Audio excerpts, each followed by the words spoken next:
الحمد لله رب العالمين والعاقبة للمتقين والصلاة والسلام على سيد الأنبياء والمرسلين وعلى آله وأصحابه أجمعين. أما بعد فأعوذ بالله من الشيطان الرجيم. بسم الله الرحمن الرحيم. سبحان الذي أسرى بعبده ليلا من المسجد الحرام إلى المسجد الأقصى الذي باركنا حوله لنريه من آياتنا إنه هو السميع البصير. آمنت بالله صدق الله العظيم وصدق رسوله النبي الكريم الأمين الرؤوف الرحيم. إن الله وملائكته يصلون على النبي يا أيها الذين آمنوا صلوا عليه وسلموا تسليما. الصلاة والسلام عليك يا رسول الله وعلى آلك وأصحابك يا حبيب الله. الصلاة والسلام عليك يا رحمة للعالمين وعلى آلك وأصحابك يا خاتم النبيين. مولاي صل وسلم دائما أبدا على حبيبك خير الخلق كلهم محمد سيد الكونين والثقلين والفريقين من عرب ومن عجم. ثم الرداء عن أبي بكر وعن عمر وعن علي وعن عثمان ذي الكرم.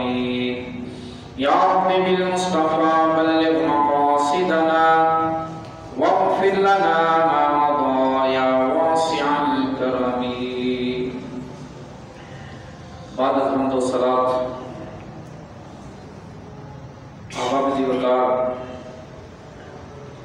آج کی رات جسے شب معراج کہا جاتا ہے، حضور نبی کریم صلی اللہ علیہ وسلم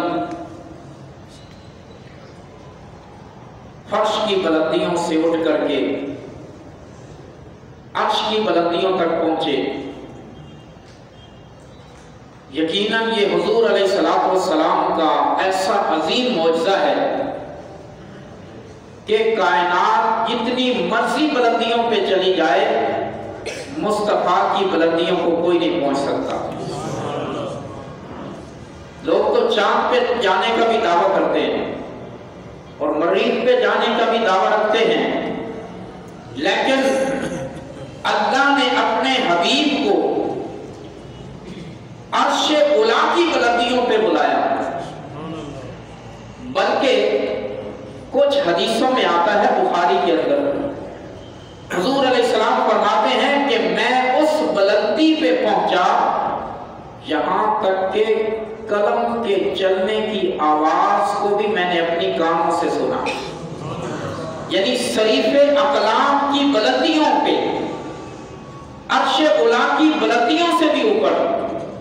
اور بعض روایتوں میں آتا ہے، جیسے قرآن پاک میں بھی یہ آیت کریمہ ہے، فَقَانَ قَابَ قَوْسَيْنِ أَوْ أَدْنَىٰ، مقام قاب قوسین کی بلندی پہ فائز ہوئے۔ اس کا مطلب ہے کائنات جتنا مرضی زور لگا دے حضور کی بلندیوں کو کوئی نہیں پہنچ سکتا۔ اسی عروج سے ہے معراج، عروج سے معراج ہے۔ عروج کا معنی بلندی، تو اللہ نے اپنے حبیب کو وہ بلندی عطا فرمائی ہے جس بلندی کا نام رب کائنات نے معراج رکھا ہے، اور فرمایا سبحان الذی، پاک ہے وہ ذات، اسرا بعبدہ، جو لے گئی اپنے بندے کو۔ اب یہاں پر ایک بات قابل غور ہے، لے جانے والا خدا ہے اور جنہیں لے جایا جا رہا ہے حضور بذات خود نہیں جا رہے، بلکہ حضور کو لے جایا جا رہا ہے، تو لے جانے والے مصطفیٰ ہیں، جانے والے مصطفیٰ ہیں، لے جانے والا خدا ہے۔ تو اس کا مطلب ہے کہ رب کائنات نے جتنی بلندی چاہی اپنے محبوب کو عطا فرما دی، اور ساتھ ہی فرمایا سبحان الذی۔ آپ نے دیکھا ہوگا جب کوئی صدر وزیر اعظم کسی دورے پہ جاتا ہے یا کسی سفر پہ نکلتا ہے تو اس کے ساتھ اس کے ترجمان ہوتے ہیں جو اس کے سفر کا تذکرہ بیان کرتے ہیں، اس کے دورے کا یا اس کے سفر کا ذکر کرتے ہیں، تفصیلات لوگوں تک پہنچاتے ہیں۔ یہ جی وزیر اعظم کا ترجمان ہے جو اس کے سفر کی تفصیلات بتا رہا ہے۔ اور جب کوئی بادشاہ جاتا ہے کسی سفر پہ نکلتا ہے، وزیر اس کے سفر کا تذکرہ کرتے ہیں، اور جب کوئی وزیر جاتا ہے تو صحافی اس کے سفر کا حال بیان کرتے ہیں۔ لیکن یہ مصطفیٰ کریم علیہ السلام کا کیسا سفر ہے کہ مصطفیٰ کریم علیہ السلام جب آسمانوں کی بلندیوں پہ پہنچے تو کوئی بھی ساتھ نہیں، نہ آپ کے صحابہ میں سے کوئی ساتھ ہے اور نہ ہی فرشتوں میں سے، حتیٰ کہ فرشتے بھی سدرہ پہ رک گئے، جناب جبریل امین ساتھ رہے لیکن سدرہ پہ جا کر وہ بھی رک گئے، آگے حضور تنہا تشریف لے گئے۔ اب کئیوں کے دنیا داروں کے سفر کو، وزیروں کے سفر کو، وزیر اعظم اور صدر اور بادشاہ کے سفر کو اس کا ترجمان بیان کرتا ہے، وزیروں کے سفر کو صحافی بیان کرتے ہیں، لیکن یہ حضور کا سفر کیسا ہے کہ میرے آقا کریم علیہ السلام کے سفر کو خود رب العالمین بیان فرما رہا ہے۔ سفر ہی عجیب ہے، سفر بھی عظیم ہے اور بیان کرنے والا رب بھی عظیم ہے۔ اور بیان کیسے فرمایا؟ دنیا میں اگر کوئی بندہ، ایک اور بات بھی قابل غور ہے کہ صحافی کسی کے سفر کو بیان کرے، وزیر سفر کو بیان کرے، ترجمان بیان کرے، ہو سکتا ہے ساری تفصیلات اس کی علم میں نہ آئی ہوں، یا کچھ دانستہ یا غیر دانستہ طور پر، بندہ بشر ہے نا، خطا کر سکتا ہے، غیر ارادی طور پر بھی کچھ تفصیلات اس سے چھوٹ بھی سکتی ہیں، ضروری نہیں کہ وہ ساری تفصیلات رکھ سکے، صحیح طرح بیان کر سکے، لیکن یہاں تو سفر کے حالات بیان کرنے والا وہ علی کل شیء قدیر ذات ہے جو ہر شے کا علم جانتا ہے، زمین و آسمانوں کی تفصیلات کو بھی جانتا ہے، حضور کے سفر معراج کے ہر گوشے کو بھی جانتا ہے۔ دنیا والے بیان کریں تو کمی رہ سکتی ہے، لیکن جب رب بیان کرے تو کوئی کمی نہیں رہ سکتی۔ اور پھر بیان بھی کیسے کیا؟ سبحان، پاک ہے وہ ذات۔ اب یہاں پر کچھ لوگوں کو اعتراض بھی ہو سکتا تھا، جیسے آج بھی لوگ اعتراض کرتے ہیں کہ یہ جی سفر کیسے ہو گیا کہ نبی کریم علیہ السلام رات کے تھوڑے سے عرصے میں مسجد حرام سے چلے، مسجد اقصیٰ میں پہنچے، مسجد اقصیٰ سے پھر جناب والا عرش بلا پہ پہنچے، پھر عرش بلا سے مقام او ادنا تک پہنچ گئے۔ عقل پہ پرکھنے والا شخص اس کی سمجھ میں نہیں آتا کہ ایک انسان کس طرح اتنی بلندیوں پہ پہنچ گیا اور رات کے تھوڑے سے عرصے میں پورے آسمانوں کی سیر کر کے واپس آ گیا۔ تو اللہ تبارک و تعالیٰ نے پہلے ہی خبردار فرما دیا، خبردار میں سبحان ہوں، جو لے جانے والا ہوں، جو سیر کروانے والا ہوں، سبحان ہے۔ سبحان کا معنی پاک، ہر عیب سے پاک۔ اب حضور کو سر عرش نہ لے جا سکنا اور واپس نہ لے آ سکنا یہ عیب ہے، اور جو بیان کرنے والا ہے، جو حضور کو لے جانے والا ہے، وہ ہر عیب سے پاک ہے۔ اس لیے فرمایا کہ میرے لے جانے میں شک نہ کرنا، میں علی کل شیء قدیر ذات ہوں، راتوں رات اپنے محبوب کو سر عرش لے جا بھی سکتا ہوں اور سیر کروا کے واپس لے آ بھی سکتا ہوں۔ شک کی گنجائش نہیں، سارے اعتراضات یہی ختم ہو گئے۔ اور فرمایا اسرا، جس نے سیر کروائی۔ اب ایک تو سیر کرنے والے کی مرضی، جتنی چیزیں چاہے، جو چاہے دیکھے، اور ایک مرضی ہوتی ہے سیر کروانے والے۔ سیر کروانے والا جو چاہتا ہے وہ دکھاتا ہے۔ تو یہاں تو سیر کروانے والے خود خدا ہے اور سیر کرنے والے مصطفیٰ ہیں، تو اس سے یہ بھی پتہ چل گیا شب معراج جو حضور نے چاہا دیکھا اور جو رب نے چاہا محبوب کو دکھایا۔ اسرا، سیر کروائی، اور بے عبدہ ہی، اپنے بندے خاص کو۔ اس کا مطلب یہ بھی ہے کہ اللہ تبارک و تعالیٰ نے یہ بھی واضح کر دیا کہ کائنات کے اندر بندے تو لاکھوں کروڑوں ہیں، بل عباد و مکرمون، فرشتے بھی اللہ کے بندے ہیں۔ ساری کائنات عبد ہے، یعنی اس کے بندے ہیں جو جو عبادت کرتی ہے، اور کائنات کی ہر شے رب کی عبادت کرتی ہے، تو جو عبادت کرتا ہے وہ عبد ہے۔ تو اس سے پتہ یہ چلا کہ کائنات کے اندر بندے ہزاروں ہیں، کروڑوں ہیں، لیکن اللہ کے کامل ترین بندے مصطفیٰ کریم ہیں۔ اور پھر کائنات میں جتنے بھی عبد ہیں وہ عام ہیں، مصطفیٰ رب کے خاص بندے ہیں۔ اس لیے فرمایا اپنے بندے کو۔ اور میں ذرا مختصر کرتے ہوئے آگے اللہ تبارک و تعالیٰ نے فرمایا بعبدہ لیلاً، لیلاً کا معنی ہے رات کا تھوڑا سا عرصہ۔ بھائی سوال یہ ہوتا ہے کہ سیر تو عام طور پہ دن کو ہوتی ہے، جب دن چڑھا ہوتا ہے، ہر چیز روشن ہوتی ہے اور سورج اپنی کرنیں بکھیرنا ہوتا ہے اور کائنات کا گوشہ گوشہ روشن ہوتا ہے۔ سیر کرنے کا مزہ تو دن کو آتا ہے، رات کو سیر کیسی؟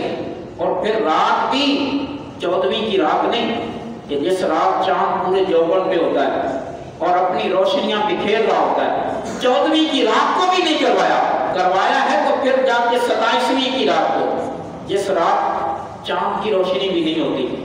تو سوال تو یہ ہوتا ہے نا کہ مولا اگر محبوب کو سیر کروانی تھی یا دن کو کروا دیتا، اور اگر رات کو ہی کروانی تھی تو پھر کم از کم 14ویں رات کو کروا دیتا کہ جب چاند اپنے جوبن پہ ہوتا اور اپنی کرنیں روشنیاں بکھیرنا ہوتا اور چاند اور ستاروں کے جرمت میں آقا کریم سر عرش تشریف لے جا رہے ہوتے، تو یہ کیا وجہ ہے کہ نہ دن کی روشنی میں معراج کروائی، نہ 14ویں کی رات کو کروائی بھی تو 27ویں کی رات کو۔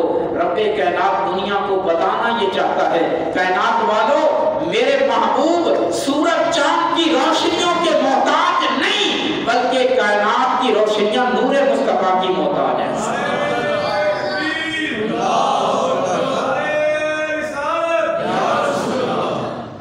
اور ایک اور بات قابل توجہ ہے، ہم لفظ بولتے ہیں معراج، جس کا معنی بلندی، عروج۔ بعض علماء نے لکھا ہے اس کا معنی ہے وہ سیڑھی ہے کہ جس کے ذریعے حضور علیہ السلام آسمانوں کے اوپر چڑھ کے تشریف لے گئے۔ پر یہ کیا بات ہے، نبی کریم علیہ السلام مسجد حرام سے چلتے ہیں، مسجد اقصیٰ میں پہنچتے ہیں، وہاں سارے نبی جمع ہیں اور حضور علیہ السلام سب نبیوں کی امامت کرواتے ہیں۔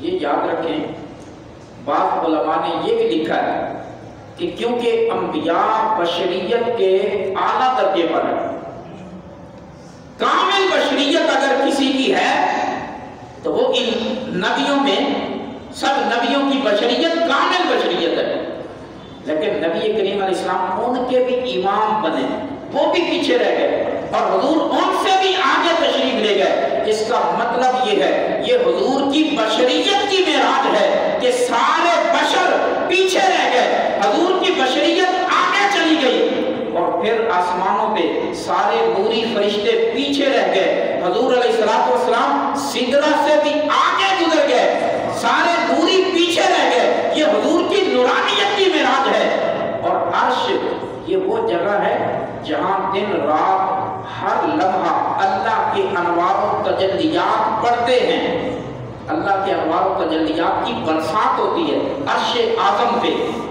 تو حضور علیہ السلام عرش سے بھی آگے چلے گئے، گویا عرش کو بھی پیچھے چھوڑ دیا۔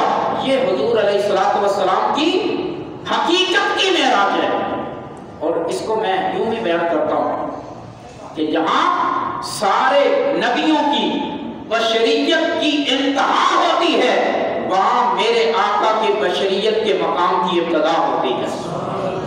اور سدرہ سے بھی آگے چلے گئے، سارے نوری فرشتے پیچھے رہ گئے۔ اس کا مطلب یہ ہے کہ جہاں پہ فرشتوں کی عظمت نورانیت کی انتہا ہو جاتی ہے، وہاں سے میرے حضور کی نورانیت کی ابتدا ہوتی ہے۔ اور یہ تو بالکل حق ہے کہ حضور کو بشریت کو بھی معراج ہوئی، حضور کی نورانیت کو بھی معراج ہوئی، اور حضور کی حقیقت کو بھی معراج ہوئی۔ لیکن اس سے بھی آگے بڑھ کر ایک جملہ میں یہ کہتا ہوں کہ حقیقت میں حضور کی معراج یہ نہیں ہے، ٹھیک ہے یہ بھی علماء نے لکھا ہے، لیکن حضور کی معراج حقیقت میں یہ نہیں ہے۔ میں کہتا ہوں کہ جب نبی پاک صلی اللہ علیہ وسلم مسجد اقصی میں پہنچے تو یہ مسجد اقصی کی معراج ہے۔ جب حضور نبیوں کے امام بن گئے تو یہ نبیوں کی معراج ہے۔ جب حضور آسمانوں پہ پہنچے تو یہ آسمانوں کی معراج ہے۔ جب حضور سدرہ پہ پہنچے یہ سدرۃ المنتہا کی معراج ہے۔ اور جب حضور عرش پہ پہنچے یہ عرش کی معراج ہے۔ اور جب حضور مقام کعبہ قوسین او ادنی پہ پہنچے اور بغیر حجاب کے بلا حجاب اپنے رب کی انوار و تجلیات کو دیکھا تو یہ حقیقت میں حضور کی معراج ہے۔ تو ساری کائنات کی معراج یہ ہے کہ وہ مصطفیٰ کو دیکھے، اور مصطفیٰ کی معراج ہے کہ وہ خدا کو دیکھے۔ اس لیے تو کہتے ہیں نا تیری معراج کے تو لوح و قلم تک پہنچا، تیری معراج کے تو لوح و قلم تک پہنچا، میری معراج کے میں تیرے قدم تک پہنچا۔ تو کائنات کا حضور کو دیکھ لینا یہ کائنات کی معراج ہے، یہ حضور کی معراج نہیں۔ حضور کی معراج ہے جب رب کی ذات کو دیکھا، یہ حقیقت میں حضور کی معراج ہے۔ اچھا امام بنے سارے نبی پیچھے ہیں، اس کی کیا وجہ ہے؟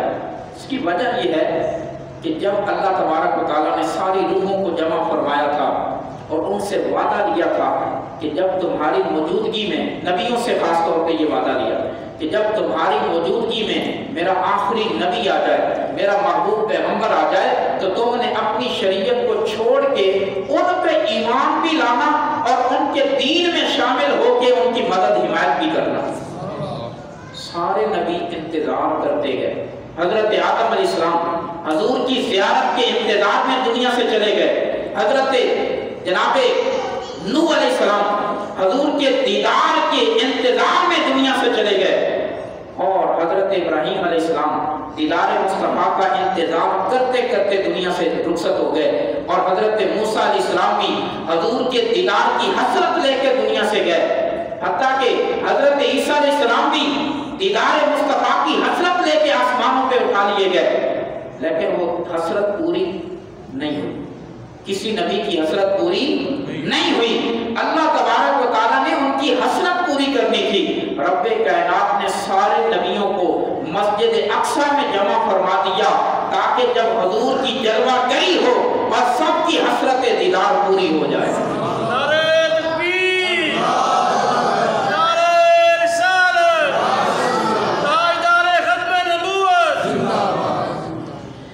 ایک اور وجہ بھی ہے، وہ وجہ یہ ہے کہ یہ بھی تو تھا نا کہ اللہ تبارک و تعالیٰ حضور کو مسجد اقصی میں نہ لے جاتا، مکہ سے سیدھا آسمانوں کی سیر بھی شروع ہو سکتی تھی کہ نہیں، لیکن یہ کیا حکمت ہے پہلے مسجد حرام سے مسجد اقصیٰ لے جائے، پھر مسجد اقصیٰ سے آسمانوں کا سفر شروع ہوا۔ اس میں ایک وجہ یہ بھی ہے کہ جو آسمانوں کا دروازہ ہے، خاص دروازہ جس سے حضور علیہ السلام کو لے جایا گیا معراج پہ، کیونکہ بخاری کے اندر آتا ہے کہ جبریل تو آتے ہی رہتے ہیں نا، نبیوں کے پاس وہی لے کر ہر وقت آتے ہیں، آسمانوں سے وہی لی اور سیدھا نبیوں کے پاس پہنچ گئے۔ ان کے آنے کا رستہ عام رستہ ہے، ایک ہے عام رستہ جس سے عام فرشتے آتے ہیں زمین پہ، اور ایک خاص رستہ اللہ نے رکھا ہوا تھا جو پہلے کبھی نہیں کھولا گیا۔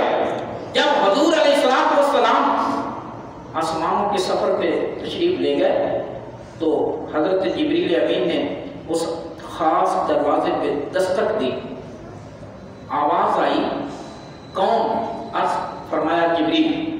تو انہوں نے پوچھا کہ ساتھ کون ہے؟ تو جبریل نے کہا کہ میرے ساتھ محمد صلی اللہ علیہ وسلم ہے۔ اب یہ اسی پہ ایک غور کرنا تھوڑا سا کہ یہ کیوں پوچھا فرشتے نے؟ فرشتے کو کیا پتا، وہ تو آسمان کے اوپر ہے، دروازہ بند ہے۔ انہوں نے پوچھا کہ کون؟ کہا جبریل۔ دروازہ کھول دینا چاہیے، کیونکہ نام تو بتا دیا کہ ان کو پتا چل گیا کہ جبریل ہے، لیکن یہ کیوں پوچھا ہے کہ ساتھ کون ہے؟ تو کہا ساتھ میرے محمد مصطفیٰ صلی اللہ علیہ وسلم۔ اس کا مطلب ہے فرشتے کو بھی پتا تھا کہ جب بھی یہ دروازہ کسی نے کھلوانے کے لیے آنا ہے تو نبی آخر الزمان نہیں آنا ہے، حضور علیہ السلام نے کھلوانا ہے، ورنہ جبریل کے کہنے پہ بھی کھول دیا جاتا۔ اور یاد رکھو اللہ کی رحمت کا ہر دروازہ حضور نے کھلوانا ہے، اللہ کی رحمت برکت کا ہر دروازہ حضور کے نام سے کھلے گا، حتیٰ کہ جنتوں کے دروازے بھی حضور کے نام سے کھلیں گے۔ اسلام میں داخل ہونے کے لیے بھی، اسلام کے داخل ہونے کا دروازہ بھی حضور کے نام سے کھلتا ہے، جنتوں کے دروازے بھی حضور کے نام سے کھلتے ہیں، آسمانوں کے دروازے بھی حضور کے نام سے کھلتے ہیں۔ میں کہتا ہوں قبر میں کام بنتا ہے تو حضور کے نام سے ہی بنتا ہے، کائنات میں جو بھی رحمت و برکت ملتی ہے سب حضور کے نام سے ملتی ہے۔ یہ دروازہ عام نہیں تھا جو شب معراج کھلوایا گیا، یہ دروازہ خاص تھا، اور یہ دروازہ بالکل بیت المقدس یعنی مسجد اقصیٰ سے اوپر ہے۔ اب یہ ہوگا کہ مسجد حرام سے نبی پاک صلی اللہ علیہ وسلم کو آسمانوں کا سفر شروع کروا دیا جاتا ہے تو پھر بھی اوپر جا کے اس طرف مڑنا پڑنا، مڑتے پھر اس دروازے کی طرف جاتے، تو اس طرح حضور علیہ السلام کے سفر میں بھی ایک ٹیڑھا پن آ جاتا کہ پہلے مسجد حرام سے اوپر کو گئے اور پھر اوپر سے جا کے دروازے کی طرف مڑے، دروازے کی طرف مڑنا ہی تھا۔ تو یہ رب کائنات کو گوارا نہیں ہوا کہ محبوب علیہ السلام کے سفر میں ٹیڑھا پن آ جائے یا کوئی کجی آ جائے۔ تو بھائیو، جو رب کائنات حضور کے سفر معراج کے اندر کجی برداشت نہیں کرتا، وہ حضور کی عظمت و شان میں کجیاں برداشت کیسے کر سکتا ہے؟ اور پھر یہ بھی بات ہے کہ سارے نبیوں نے مسجد اقصیٰ میں نمازیں پڑھی، بیت المقدس میں سارے نبیوں نے پڑھی، لیکن ثواب ایک نماز کا ملتا۔ جس نبی نے بھی مسجد اقصیٰ میں نماز پڑھی ثواب ایک نماز کا۔ تو حضور کو مسجد اقصیٰ میں اس واسطے لے جایا گیا تاکہ حضور آئیں اور ایک کی بجائے اس نماز کا ثواب 50,000 گنا بڑھا دیا جائے۔ تو یہ حضور تشریف لے گئے تو حضور کے جانے کی برکت سے ایک نماز کا ثواب اللہ نے بڑھا کے 50,000 گنا فرما دیا۔ اب جو بندہ مسجد اقصیٰ میں نماز پڑھے گا اس کو ایک نماز کا ثواب بھی 50,000 گنا عطا کیا جائے۔ تو یہ حضور کی آمد کی وجہ سے۔ اور پھر وہاں پر مسجد اقصیٰ میں سارے نبیوں نے حضور کی عظمت و شان بیان کی، ہر نبی نے بیان، ٹھیک ہے؟ رات کا تھوڑا سا عرصہ ہے، میں بات کر رہا تھا لیلن، رات کے تھوڑے سے عرصے میں، لیکن کتنا کچھ ہو گیا اس کا انسانوں کو اندازہ نہیں، یہ تو صرف اللہ ہی جانتا ہے۔ جس طرح حضرت موسیٰ علیہ السلام نے جب اپنی لاٹھی پھینکی تھی نا تو کہتے ہیں کہ جو جادوگروں نے اپنا جادو چلایا تھا، جادو پھینکا تھا، ان کے پاس رسیاں بھی تھیں، ان کے پاس جادو کی رسیاں، جادو کے ڈنڈے، 70,000 کی تعداد میں انہوں نے جادو کی رسیاں اور ڈنڈے پھینکے حضرت موسیٰ کے مقابلے میں، 70,000۔ اور حضرت موسیٰ علیہ السلام نے صرف ایک اپنا لاٹھی پھینکی، چھوٹی سی لاٹھی تھی، اس لاٹھی نے 70,000 رسیوں اور ڈنڈوں کو نگل لیا۔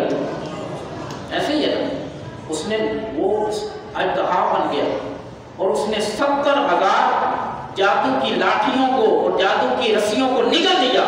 اور جب حضرت موسیٰ علیہ السلام نے اس کو اٹھایا تو ویسے اپنی حالت میں، اپنی حالت میں، اب وہ 70,000 رسیاں اور سارا کچھ کدھر گیا؟ انسان کی سمجھ میں نہیں آتا، جسامت پھر بھی اتنی ہے۔ نبی پاک صلی اللہ علیہ وسلم کا معراج اسی سے سمجھ آ جاتا ہے کہ میرے آقا علیہ السلام کے معراج کو اللہ نے لیلاً سے بیان فرمایا، رات کے تھوڑے سے عرصہ میں۔ اور علماء کہتے ہیں کہ 18,000 سال کا عرصہ لگا معراج پہ جانے پہ اور آنے پہ۔ 18,000 سال کے عرصے میں کتنا کچھ ہوا۔ پہلے مسجد اقصیٰ کو دیکھا، مسجد اقصیٰ میں امامت کروائی، سارے نبیوں نے حضور کی شان میں تقریریں کی، پھر آخر میں حضور نے بہت بڑی تقریر فرمائی، یہ حدیثوں میں سارا کچھ بڑی تقریر فرمائی۔ اور پھر آسمانوں کو دیکھا، ایک ایک شے کو دکھایا گیا، حتیٰ کہ جنت کا مشاہدہ، دوزخ کا مشاہدہ، بیت المعمور پہ فرشتوں کی امامت، اور اس کے علاوہ کوثر، حوض کوثر دکھایا گیا، سب کچھ، حتیٰ کہ سدرۃ المنتہا، اور پھر سدرۃ المنتہا سے بھی آگے مقام کعبہ قوسین تک لے جایا گیا۔ اور اتنا عرصہ لگا، 18,000 سال کا، اور اتنا کچھ ہو گیا، اتنے بڑے بڑے واقعات ہو گئے۔ لیکن جب آئے حضور واپس تشریف لائے تو جس بستر سے اٹھ کے تشریف لے گئے تھے، جب واپس آئے تو وہ اسی طرح گرم تھا۔ اتنا عرصہ گزر گیا اور ایک لمحہ لگا ہے جس کو اللہ نے لیلاً سے بیان فرمایا، رات کے تھوڑے سے عرصے میں۔ اس لیے کافروں نے انکار کر دیا، انہوں نے کہا کہ مسجد اقصیٰ میں بھی اگر مان لیا جائے کہ حضور راتوں رات مسجد اقصیٰ سے ہو کے آئے ہیں، تو مسجد اقصیٰ کا رستہ ہے مکہ سے 40 راتوں کا، 40 راتیں لگتی ہیں، یعنی 1.25 مہینہ کے قریب۔ اتنا عرصہ ہے، بندہ جانے پہ لگ جاتا ہے اور پھر آنے پہ 40 راتوں کا۔ تو یہ کیسے ہو سکتا ہے کہ رات کے تھوڑے سے عرصے میں جائیں اور وہاں سے دیکھ کے امامت کروا کے واپس آ جائیں؟ انہوں نے تو سراسر انکار کر دیا۔ لیکن ان کو کیا پتا کہ یہاں پر خلاق عالم جو ہر شے پر قادر ہے، وہ اس بات پہ بھی قادر ہے کہ اللہ نے وقت کو وہیں پہ روک دیا جہاں سے حضور تشریف لے گئے۔ اللہ نے وقت کو بھی روک دیا، رات کو حکم ہوا رک جا، رات وہیں ٹھہر گئی، بلکہ میں کہتا ہوں صرف رات نہیں ٹھہری، پوری کائنات ٹھہر گئی۔ اور حضور علیہ السلام اللہ کے قرب میں تشریف لے گئے اور اللہ سے ہم کلام بھی ہوتے رہے۔ اب وہ کلام کتنا ہوا وہ بھی ہم اندازہ نہیں لگا سکتے، اس لیے اللہ نے فرمایا فَأَوْحَى إِلَىٰ عَبْدِهِ مَا أَوْحَى، اللہ نے اپنے بندے کو وحی کی جو وحی کی۔ جیسے کہتے ہیں نا وہاں پر باتیں ہوئی جو باتیں ہوئی، یعنی بہت ساری باتیں ہوئی۔ تو اس کا مطلب ہے کہ شب معراج اللہ نے اپنے محبوب سے بہت سا کلام فرمایا، اس کا بھی ہم اندازہ نہیں لگا سکتے۔ لیکن عرصہ کتنا؟ رات کا تھوڑا سا حصہ۔ تو اس کا مطلب ہے کہ جب حضور تشریف لے گئے تو کائنات وہیں ٹھہر گئی، اور جب حضور علیہ السلام واپس تشریف لائے تو کائنات کا نظام وہیں سے چلنے لگ گیا۔ جس طرح جسم سے جان نکل جائے تو جسم وہیں ساکن ہو جاتا ہے، اور جب جان واپس کر دی جائے تو وہیں سے چلنا سسٹم وہیں سے شروع ہو جاتا ہے۔ اسی طرح میرے آقا کریم کائنات کی جان ہے، جب کائنات سے جانے کائنات نکل گئی تو کائنات ٹھہر گئی، اور جب حضور یعنی جانے کائنات واپس تشریف لائے تو کائنات کا نظام وہیں سے چل گیا۔ اس لیے 18 سال کا عرصہ بھی گزر گیا، اور آج بھی لوگ کچھ عقل پہ پرکھنے والے لوگ انکار کرتے ہیں اور پھر اولیاء کرام انہیں سمجھاتے بھی ہیں. جیسا کہ وہ غوث پاک رضی اللہ تعالیٰ عنہ کا واقعہ ہے کہ جس نے معراج پہ انکار کیا تھا، کہا کہ تھوڑے سے عرصے میں کیسے ہو سکتا ہے مسجد اقصیٰ بھی پہنچ جائیں اور پھر آسمانوں کی سیر بھی ہو جائے. تو میں مختصر اشارہ کرتا ہوں، واقعہ بڑا مشہور ہے. وہ مچھلی لے کے گھر جاتا ہے، کہتا ہے جی مچھلی پکاؤ، میں ابھی دریا سے نہا کے واپس آ رہا ہوں. گھر والے بھی کام میں مصروف ہیں، مچھلی دے کے چلا جاتا ہے، جا کے دریا میں ڈبکی لگاتا ہے. جب سر اٹھاتا ہے تو دیکھتا ہے نہ وہ کنارہ، نہ وہ علاقہ، نہ وہاں کپڑے پڑے ہیں، سب کچھ دنیا ہی اور ہے. اب وہاں سے نکلتا ہے، لوگ اسے کپڑے دیتے ہیں، جا کے وہ شادی کر لیتا ہے اور اس کے بچے بھی ہو جاتے ہیں. تقریباً روایتوں میں آتا ہے 60 سال کا عرصہ یا اس سے بھی زیادہ، کچھ کہتے ہیں 20 سال کا عرصہ، 7 بچے ہو جاتے ہیں. اور جناب والا جب واپس ایک دن پھر دریا پہ آتا ہے اور نہانے کے لیے جب نکلتا ہے تو وہی کپڑے، وہی علاقہ، پرانا کپڑے پہنتا ہے. گھر آتا ہے، دیکھتا ہے کہ بیوی ابھی اب اسی کام میں لگی. وہ حیران ہو کے کہتا ہے کہ یہ مچھلی ابھی تک نہیں تیار ہوئی تھی. تو وہ آگے سے اور تعجب میں کہتی ابھی تو تھوڑی دیر ہوئی ہے، تو گیا ہے ابھی رستے سے ہی واپس آ گیا. اس نے کہا اللہ کی بندی، میں تو 7 بیٹے، میرے 7 بچے جنم کے آیا ہوں اور اتنا عرصہ گزار کے آیا ہوں. تو پھر اس کو سمجھ آتی ہے کہ اگر اتنے سے عرصے میں اتنی اولاد ہو جاتی ہے اور جب واپس آیا وہ زمانہ ہی اور تھا، ادھر علاقہ بھی اور تھا جناب والا، وہاں کا وقت ہی اور ادھر جناب ابھی ایک گھڑی گزری ہے. تو جو رب کائنات وقت کو سمیٹ سکتا ہے وہی رب کائنات اپنے محبوب کو سر عرش بنا بھی سکتا ہے. یہ ایک واقعہ نہیں، بہت سارے واقعات ہیں. ایک کتاب کے اندر میں پڑھ رہا تھا، حضرت جنید بغدادی رحمۃ اللہ علیہ کے مرید کے ساتھ بھی یہی واقعہ پیش آیا. اسے بھی شک ہوا کہ یہ کیسے ہو سکتا ہے آپ کے تھوڑے سے عرصے میں. تو عقل نہیں مانتی. ایک دن نکلتا ہے، یہ دریائے فرات کے اوپر نہانے کے لیے ڈبکی لگاتا ہے. جب نکلتا ہے تو علاقہ ہندوستان پہنچ جاتا ہے.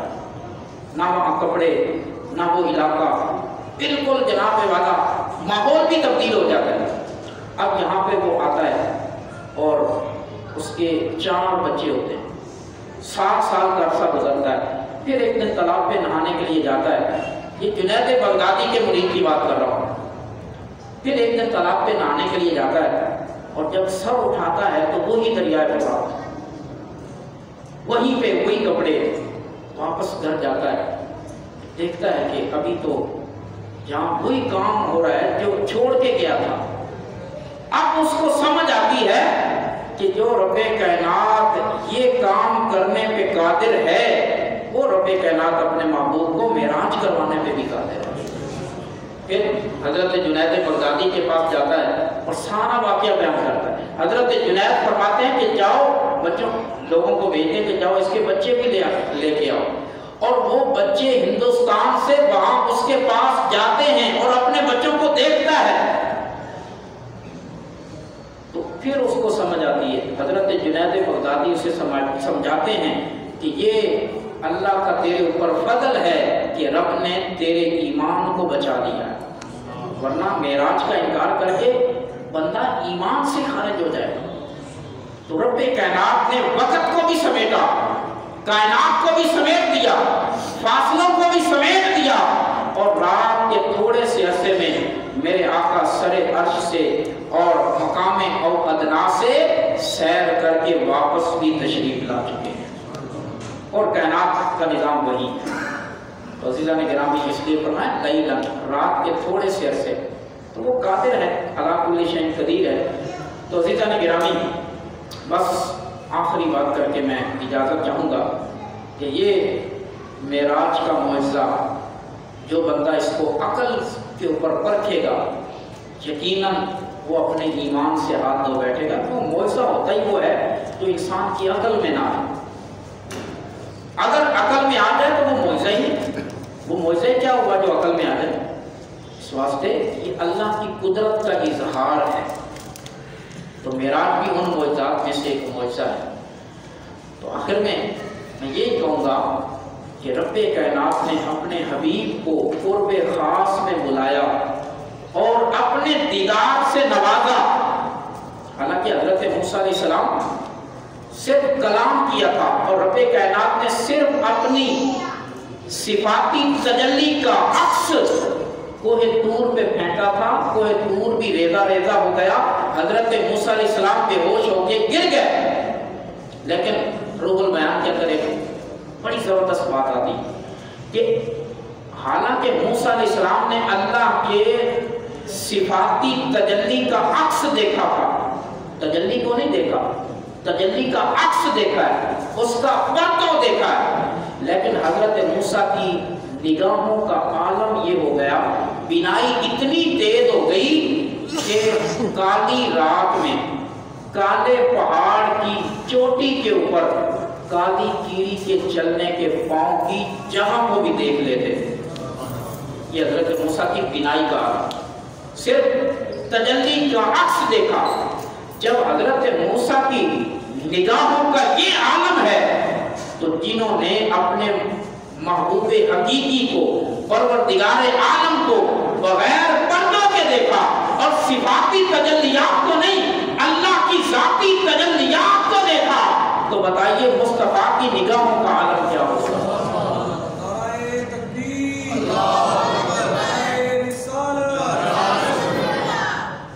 کسی فارسی شاعر نے کتنی خوبصورت بات لکھی، کہتا ہے کہ تو عین ذات می نگری در تبسمی۔ یا رسول اللہ، آپ نے تو اللہ کی ذات کو دیکھا، ادھر موسیٰ نے صرف صفات کی تجلی کو دیکھا اور اس کا بھی عکس دیکھا تھا، وہ بے ہوش ہو گئے تھے، لیکن آپ نے تو اپنے رب کی ذات کی تجلیوں کو دیکھا اور پھر بھی مسکرا رہے تھے۔ تو عین ذات می نگری در تبسمی، تو نے عین ذات کو بھی دیکھا تو بھی تبسم کی حالت میں دیکھا۔ موسیٰ سے ہوش رفت یک پرتو صفات، تو عین ذات می نگری در تبسمی۔ کہتے موسیٰ تو ایک پرتو دیکھنے کے لیے، تجلی کا عکس دیکھتے ہوئے ہی بے ہوش ہو گئے تھے، مگر تو نے عین ذات کو بھی دیکھ لیا پھر بھی تبسم کے اندر تھے۔ بے ہوشی کا وہاں کیا، وہاں تو تبسم ہی تھا۔ اس واسطے باقی نبیوں کی معراج اور ہے اور نبی پاک کی معراج اور ہے، کیونکہ اللہ تبارک و تعالیٰ انی ذاہب الی ربی، حضرت ابراہیم بھی یہ کہتے ہیں انی ذاہب الی ربی، میں اپنے رب کی طرف جانے والا ہوں۔ وَلَمَّا جَاءَ مُوسَىٰ لِمِیقَاتِنَا، جب موسیٰ ہمارے مقرر کیے ہوئے وقت پہ آئے۔ یہاں پہ نقطہ سمجھیں، موسیٰ بھی چل کے گئے، ابراہیم بھی چل کے گئے، لیکن جب حضور کے معراج کی باری آئی تو اللہ نے فرمایا سبحان الذی اسریٰ بعبدہ، پاک ہے وہ ذات جو لے گیا اپنے بندے کو۔ سارے نبی چل کے معراج کرنے جاتے تھے، مصطفیٰ کریم کو رب لے جانے والا تھا۔ تو خود چل کے جانا اور ہے اور رب کا خود لے جانا اور ہے، یہ ہے حضور کا معراج۔ تو اللہ تبارک و تعالیٰ کی بارگاہ میں دعا ہے اللہ عالم ہمیں حضور کی عظمتوں کو سمجھنے کی توفیق عطا فرمائے، آمین۔ وما علینا الا البلاغ۔